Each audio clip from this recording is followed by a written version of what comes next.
ជំរាបសួរបាទពុកម៉ែបងប្អូនពូមីងម៉ែថ្ងៃនេះផងដែរខ្ញុំបានចេញវីដេអូរីវីយូលក់ឡានមួយគ្រឿងទៀតទេពុកម៉ែបងប្អូនម៉ែឡាន Honda CR-V ឆ្នាំ1997ពណ៌ទឹកប្រាក់មានស្នើពុកម៉ែបងប្អូនម៉ែប្រភេទឡានរៀបចំឲ្យអស់យកទៅប្រើចាត់តសង្ឃជីឯកសារគ្រប់ពុកម៉ែបងប្អូនម៉ែប្រភេទឡាន CR-V ទឹកប្រាក់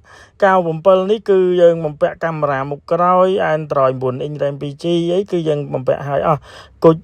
ផ្លាកលេខមុខវែងក្រោយខ្លីសោតេលេលុកវាលុកកញ្ចក់អីគឺដើមមួយសេតហើយយើងលេងកង់រង្វង់16ហើយទៀតប្រភេទឡានស្អាតរៀបចំឲ្យអស់យកទៅប្រើគុណភាពខាងក្នុងខាងក្រៅអីយើងតុបតែងលេងឲ្យអស់ស្បែកពូកស្បែកចិញ្ចាំងអីគឺហើយមួយសេតហើយចំពោះឡាននេះគឺទឹកថ្នាំអីហើយអស់ពុកម៉ែបងប្អូនម៉ែខ្ញុំតែមួយជុំ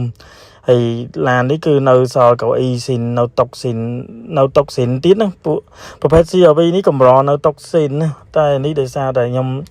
ទិញមកគឺវាមានស្រាប់ពុកម៉ែបងប្អូនម៉ែប្លុកម៉ាស៊ីនបាតក្រោមនេះគឺយើងលាងសម្អាតឲ្យអស់យកទៅប្រើគឺគុណភាពប្រភេទឡានឯកសារគ្រប់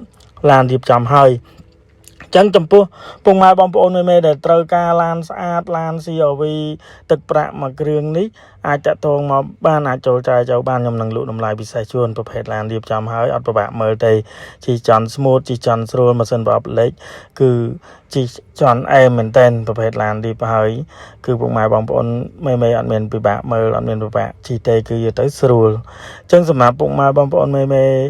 នៅឆ្ងាយនៅតាមខេត្តមានតម្រូវត្រូវការក៏អាចចរចាតម្លៃត្រូវអត់មានពេលមកគឺកក់តែលុយខ្ញុំយកទៅជូនដល់ផ្ទះបើសិនជាយកទៅខុសភិនភាគឡានជីចន់មិនកើតពុកម៉ែបងប្អូនម៉ែអាចយកលុយកក់វិញបានហើយឡានគឺ